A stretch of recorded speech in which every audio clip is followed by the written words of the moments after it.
Hello दोस्तों, मेरा नाम है डॉक्टर के चौगले और हमारे चैनल डॉक्टर कंसल्ट में आप सभी का बहुत बहुत स्वागत है। आज के इस वीडियो में हम बात करने वाले हैं कि स्नोरिंग को कैसे रोकें या फिर खर्राटे लेने की आदत जिन लोगों को होती है उन लोगों में क्या किया जा सकता है जिसकी वजह से उनकी खर्राटे लेने की आदत या तो छूट जाए या तो कम हो जाए। तो स्नोरिंग की आदत को रोकने के लिए या उसको कम करने के लिए जो भी मेजर्स लिए जाते हैं, जो भी प्रिवेंटिव या फिर क्यूरेटिव मेजर्स होते हैं, उनके बारे में आज हम इस वीडियो में आगे बात करने वाले हैं। तो स्नोरिंग को रोकने के लिए जो भी उपाय होते हैं उसके अंदर अगर हम बात करें तो सबसे पहले बात करेंगे यहाँ पे लाइफस्टाइल चेंजेस के बारे में। तो सबसे पहले अगर कोई ओबेस पेशेंट है, मतलब किसी व्यक्ति का वजन अगर बहुत ज़्यादा है और उस पेशेंट में अगर स्नोरिंग की आदत है तो सबसे पहले तो उस पेशेंट को अपना वज़न, बॉडी वेट कम करना चाहिए। देखा जाता है कि जिन लोगों में वेट बहुत ज़्यादा है उन लोगों में स्नोरिंग की मोस्टली आदत देखी जाती है।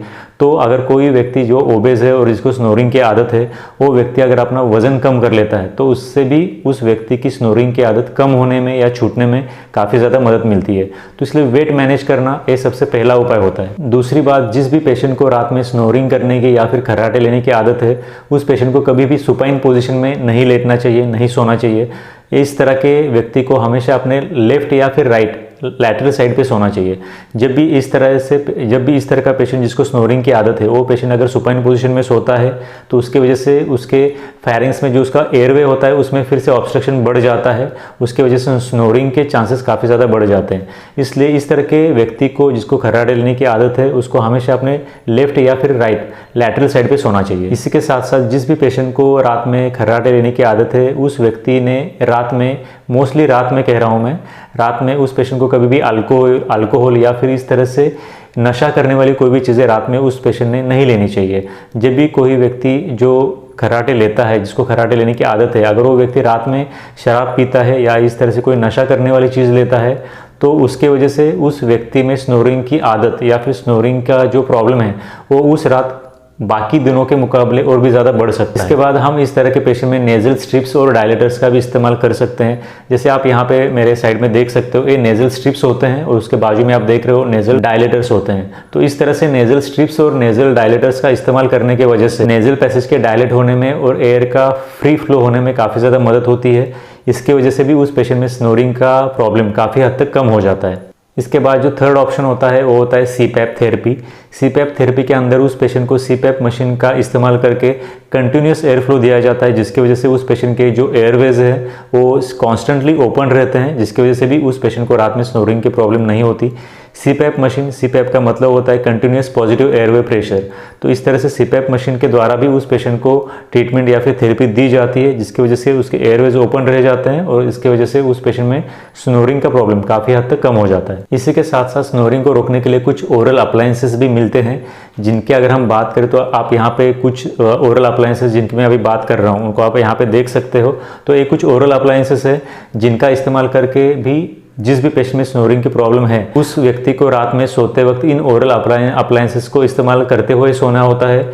इसके वजह से उस पेशेंट के एयरवेज ओपन रखने में और स्नोरिंग की प्रॉब्लम को काफ़ी हद तक कम करने में काफ़ी ज़्यादा मदद मिलती है।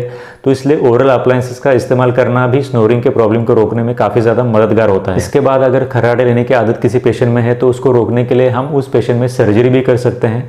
सर्जरी के दौरान सबसे पहली बात तो उस पेशेंट के गले में या फिर नासोफेरिंक्स रीजन में अगर कोई टिश्यू है जिसकी की ओवरग्रोथ हुई होती है और उसकी वजह से उस पेशेंट में एयरवेज में ऑब्स्ट्रक्शन बन जाता है, तो सर्जरी के दौरान सबसे पहली बात तो उस एक्सेस ग्रोथ जिस टिश्यू की हुई है उस एक्सेस ग्रोथ को सर्जरी करके निकाला जाता है।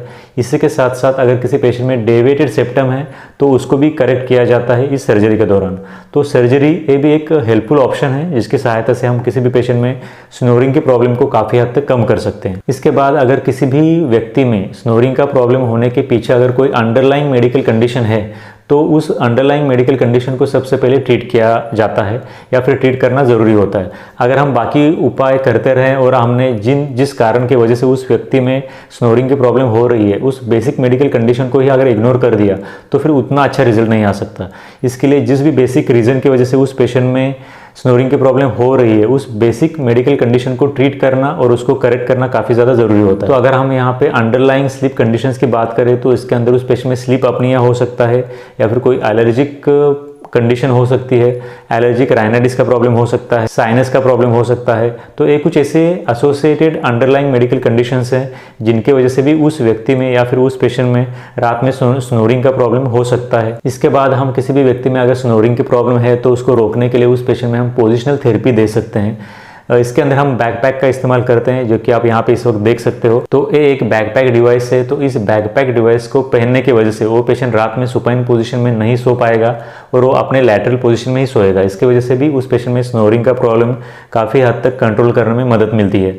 तो ये पोजिशनल थेरेपी भी काफ़ी ज़्यादा यूजफुल होती है। जैसे कि अभी हमने बात की, ये कुछ 6 से 7 ऐसे ऑप्शंस है, ट्रीटमेंट ऑप्शंस है, जिनका इस्तेमाल करके हम किसी भी पेशेंट में स्नोरिंग की आदत को कम कर सकते हैं या पूरी तरह से मिटा सकते हैं। लेकिन अगर हमें किसी भी व्यक्ति में अगर स्नोरिंग का प्रॉब्लम है और उसको हमें जड़ से मिटाना है, तो ऐसे देखा जाता है कि मोस्ट ऑफ द केसेस में इसमें से अभी हमने ट्रीटमेंट ऑप्शंस की बात की, उनमें से कम एक से ज़्यादा ट्रीटमेंट ऑप्शन को एक साथ इस्तेमाल करना पड़ता है। मतलब कि किसी भी पेशेंट में सिर्फ एक ही ट्रीटमेंट ऑप्शन को इस्तेमाल करके हम स्नोरिंग को पूरी तरह से रोक नहीं सकते। कुछ केसेस में पॉसिबल होता है, ऐसी भी बात नहीं कि नहीं होता, लेकिन मोस्ट ऑफ द केसेस में देखा जाता है कि स्नोरिंग को पूरी तरह से ठीक करने में एक से ज़्यादा ट्रीटमेंट ऑप्शंस को एक साथ इस्तेमाल करना पड़ता है। तो ओवरऑल आज हमने इस वीडियो में बात की कि स्नोरिंग या फिर खर्राटे लेने की आदत को किस तरह से रोका जा सकता है या किस तरह से मिटाया जा सकता है। अगर आपके इसके विषय में कुछ डाउट्स है तो आप हमें नीचे कमेंट सेक्शन में ज़रूर पूछ सकते हो। और thanks for watching this video till the end. Thank you very much.